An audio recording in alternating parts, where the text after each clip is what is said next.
we'll do the live thing first. Like,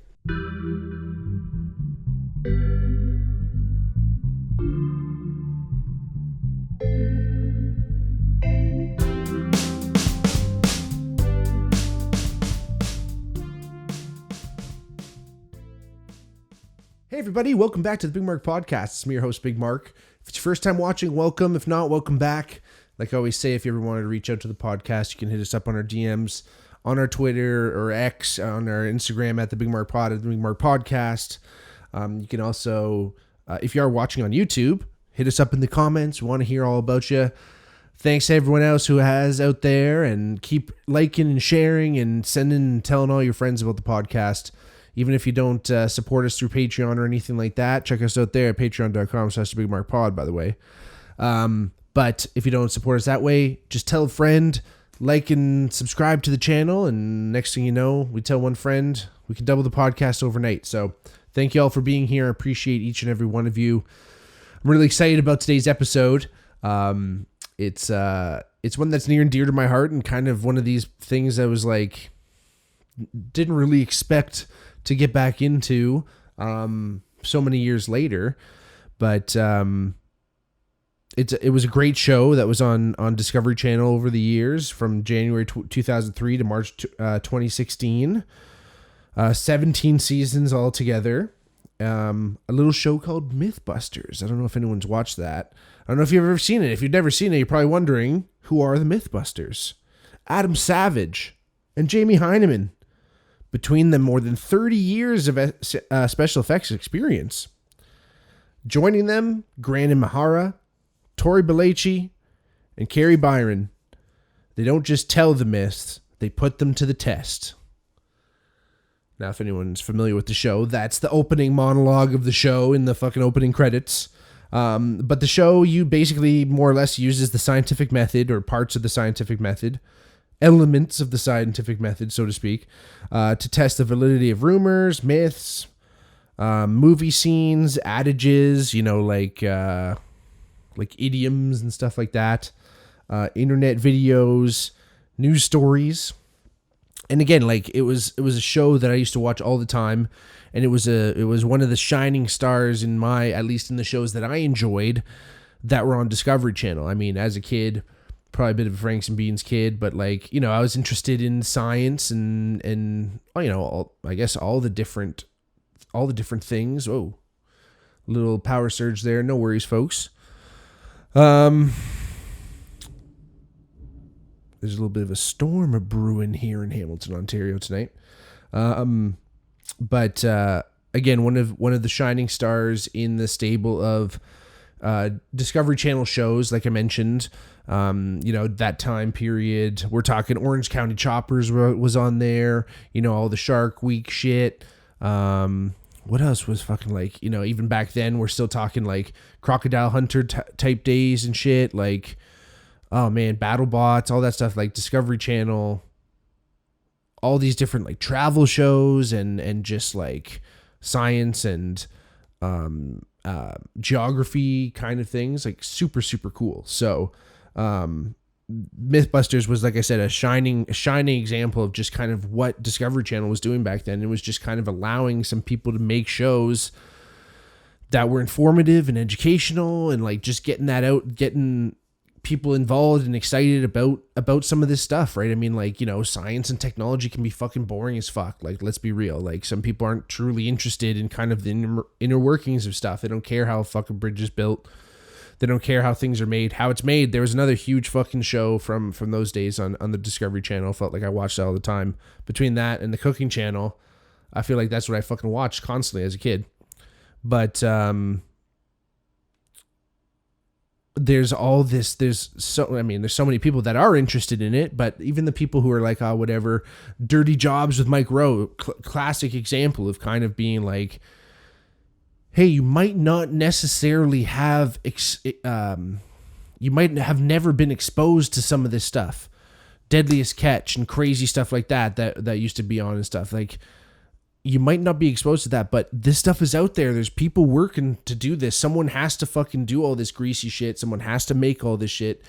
someone has to build the roads and the bridges and all the boring stuff. It's not just all cars and fucking guitars and shit. Like it's not always sick, but there's people out there doing it. And then there's so many more aspects to this world. There's so many more things. And that's what I used to love about the Discovery Channel back then. I think it's changed a lot now. I mean, I know cable has completely changed and all the different channels and streaming networks and stuff. I think Discovery is like a part of some streaming service. I think Disney maybe.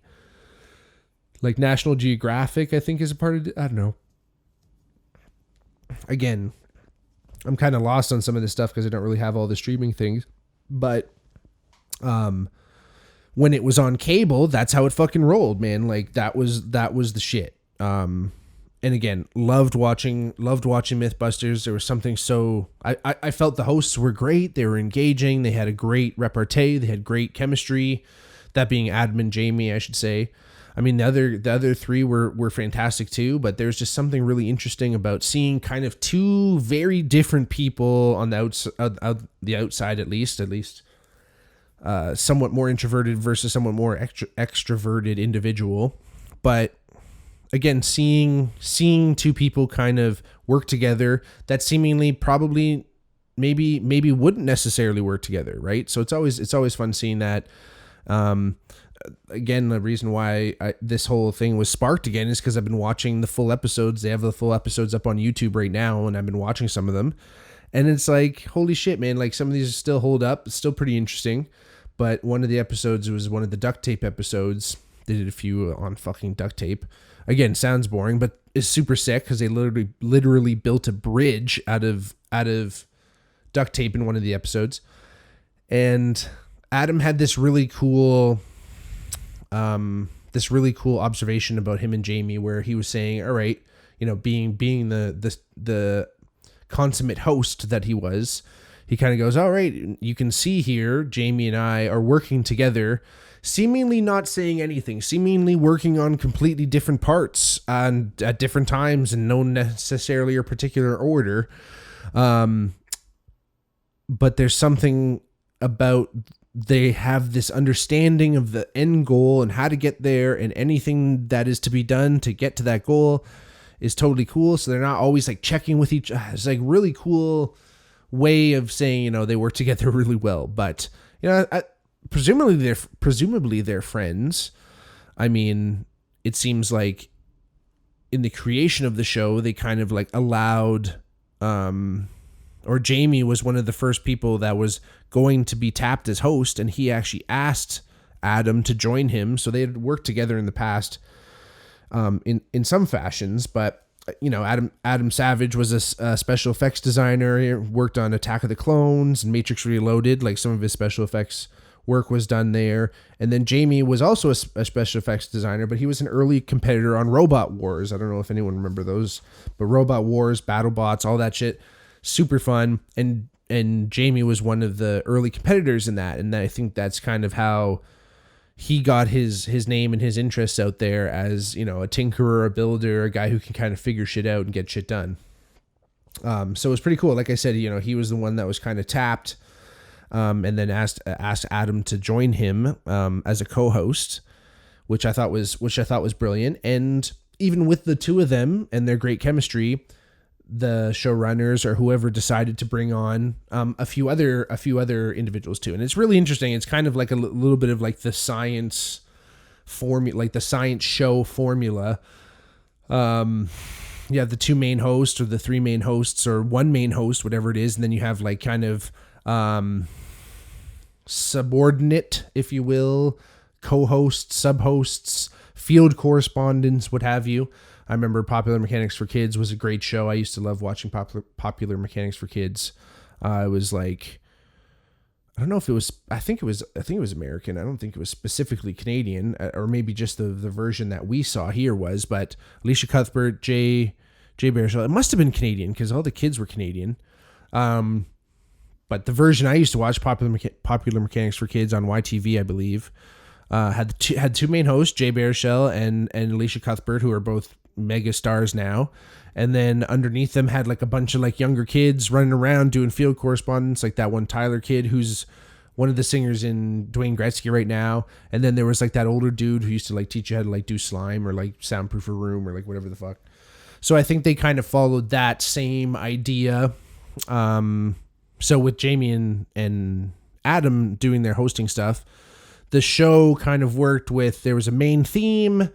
Jamie and Adam kind of took care of usually the biggest, most rigorous build, kind of intense thought, most challenging myth of the episode, and you kind of see that in parts throughout the episode. And then they had the build team come in. So these are kind of like the other folks that came with them. I mentioned earlier, Tori Belleci, Grant Imahara, and Carrie Byron, which I always thought that they were great. There was something about the three of them together. I think it started with Tori and Grant, if I remember, and then Carrie came on a little later, if I remember.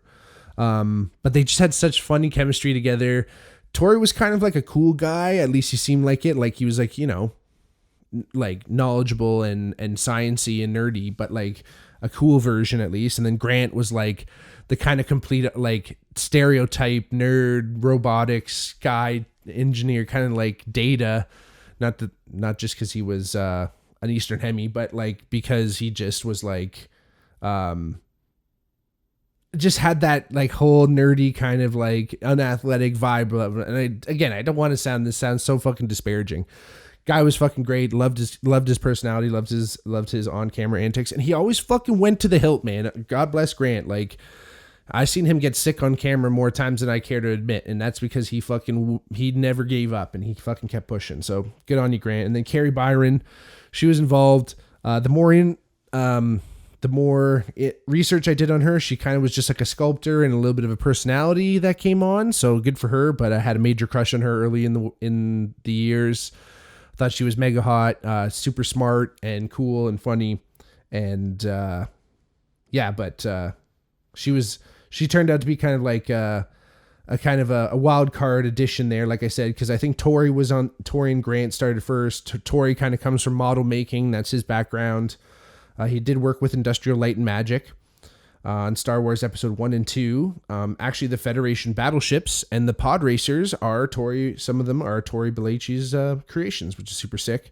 Grant Imahara also came from Industrial Light and Magic. He's a roboticist, electrical engineer.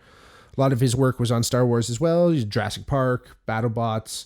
Actually, in BattleBots, his bot was Deadblow. I don't know if you remember him. It was like one of those like kind of hammering robots, but pretty fucking unstoppable. But I think I actually remember him being a pilot, or what would you call it, controller of the robot. I guess pilot's a little bit of a lofty term, so to speak. But again, like I always thought that they had just like fantastic chemistry together, and they were kind of always doing kind of the smaller side myths, so to speak. I mean, a lot of the experiments kind of had to be zhuzhed up a little bit. They rated. If you haven't seen the show, I suggest going and watch it. Of course, it's all on YouTube, or a bunch of full episodes are on YouTube right now. But they would rank each myth when they would put it through the experimental rigors.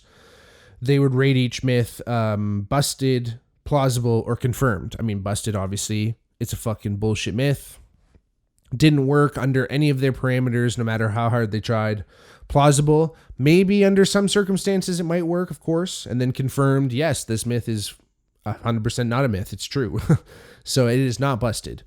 Again, I think they were a little bit more on the busted side of things. Lots of plausibles, if I remember. But again, this is the thing, is that with television, you kind of have to make the shit fucking fun to watch and stuff, right? So a lot of these times, the first experiment was a dud, or right away they already busted the myth, but they wanted to take it to the hilt. And, you know, one of the episodes I just watched was like, knock your socks off. So like, if you could, is it possible, is it possible to punch someone or hit someone so hard that it knocks their socks off? And it was funny because they kind of set themselves up for the best case that this was going to happen. And funny enough, this episode was actually like like viewers kind of like wrote in and talked about when they tried the experiments before and said, hey, these are some ways you maybe try different stipulations in the experiment here and it might actually work out this time. So, again, for the knock your socks off, they tried to find the most slippery socks. They tried to find a mannequin that had the most naturally, like they used lambskin for the mannequin to make it seem most like skin. And then they went off fucking punching the shit out of this mannequin. And it was just, they used the same force as like a heavyweight boxer would. So like, again, already zhuzhed up a little bit. It's not just like some fucking weirdo just punching you. But even with that and all the robotics and all the pneumatics and stuff, they could not create enough force, even 5 or 10 times the capability of a human. Them socks wasn't coming off. But actually, they ended up fucking tying like a fucking structural tube to the back of a truck and hitting someone so fucking hard, like I'm talking at like 100 miles an hour, like crumbling this mannequin with this thing, and it actually did knock their socks right off. So it is possible. I mean, if you've ever seen someone get hit by a car, your shoes come fucking flying off pretty easily. So, your legs do go fucking flailing sometimes and shit might go fucking wild. But again, like I said, they had to kind of push these experiments to the limits and make them happen. I remember one of the episodes, it was like movie myths, and they were talking about Indiana Jones. And I remember there's this, it's a scene, if you remember, in Indiana Jones and the Last Crusade, where Indy and his dad are escaping from the Nazis, of course, on motorcycle. And there's these other fucking Nazis fucking coming at them, like on all these soldiers trying to surround them. And it's Indy and his father in like a sidecar on the goddamn fucking motorcycle. So they're not nearly as fast as these other fucking Nazis on their motorcycles. And at one point, one of the Nazis comes up beside Indy, and Indiana Jones fucking jams like a stick. It's a piece of fucking like road crossing, whatever. Jams a fucking stick in like a broom handle, basically, in the motorcycle spokes, the Nazi's spokes.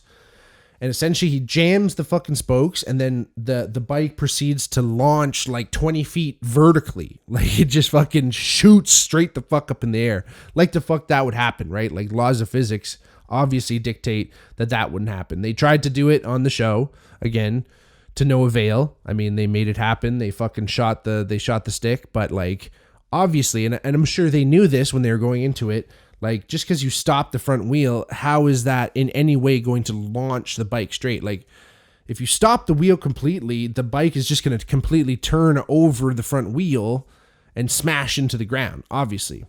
Maybe it was smash into the ground and then blow up. But anyway, so they kept pushing. And then they're like, fuck it, let's just do it like we would do it in the movies. Because, again, like I said, these guys are special effects dudes.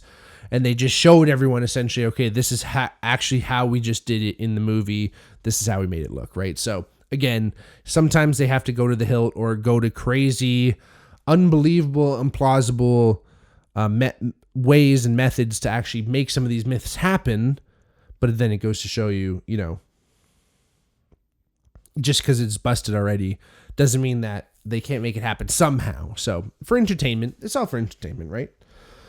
I guess it's all for entertainment until someone gets hurt. Luckily, no one got hurt in this incident, but one of the most famous accidents that happened on the show, they call it the cannonball incident.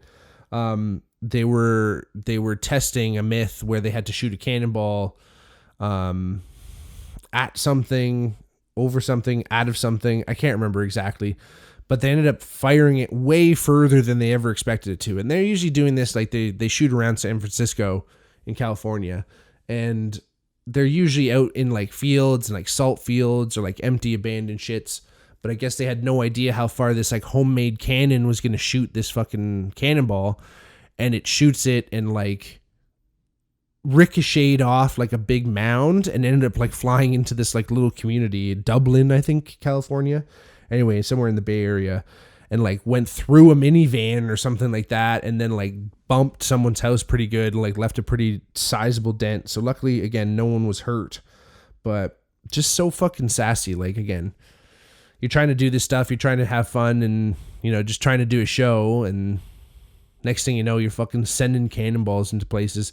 I think they like they sent off some bombs or like made some explosions happen in this area, and it scared the shit out of some locals too. So, you know, things happen.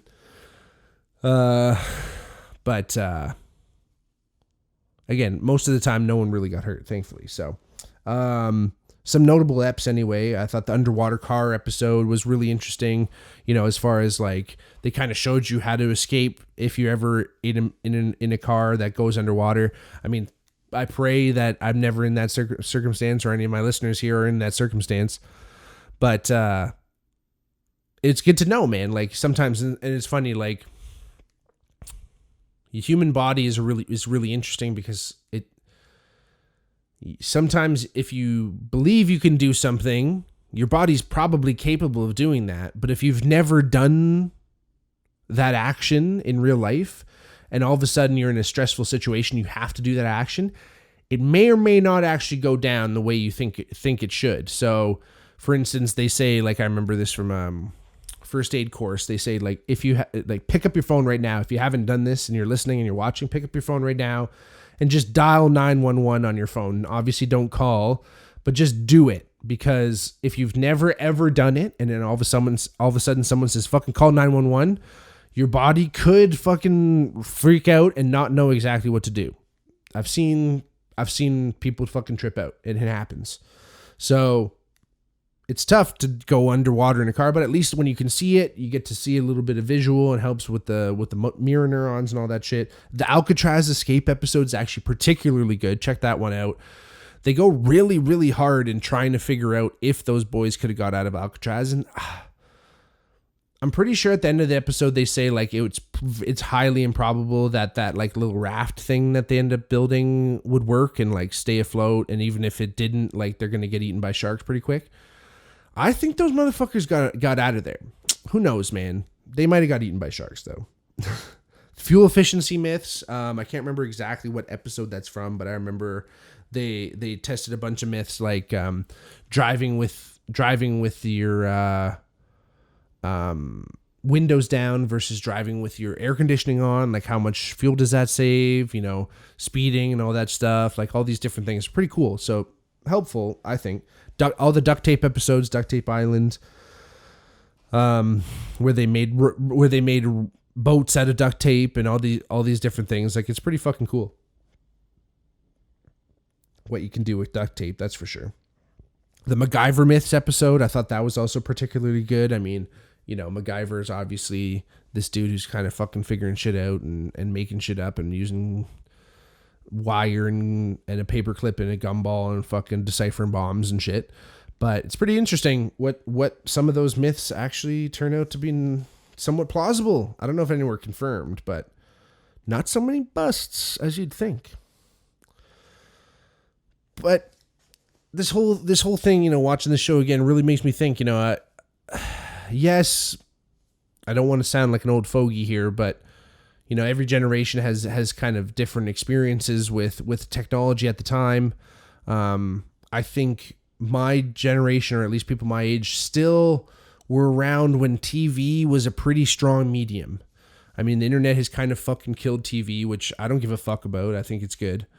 Because TV started to get out of hand a little bit, especially like music, television, all that bullshit. MTV, Much Music, all that shit.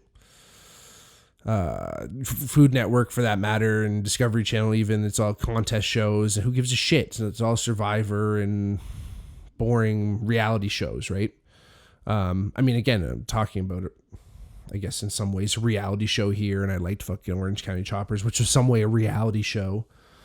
But again, this is what I was seeing that kind of happen and seeing that takeover. But in some ways, the early days of it, or at least what happened, you know, leading up to that, still had, I feel like, some substance. I feel like this world still had a little bit of substance in it when it comes to the art that we used to show our children and the entertainment, I should say, that we used to show our children. Yes, everyone had something to say about TV in general, that it was mindless and that you shouldn't just stick your kid in front of it, just as much as they're saying you shouldn't just stick a fucking phone in front of your kids today. But there's some pretty decent information out there and some stuff that was curated by people who did care about young minds and people that were watching those programs and wanted to teach them more I mean, you know, look at the Comedy Network. They used to have the Daily Show, and that used to be fucking really interesting news. People started watching that over the other news, which maybe has led us down a darker path, I will admit. But it was a time where they did, I feel at least, they had people's education like at heart a little bit. I feel like they had that, you know, in mind at least. And I hope more and more of these shows continue on.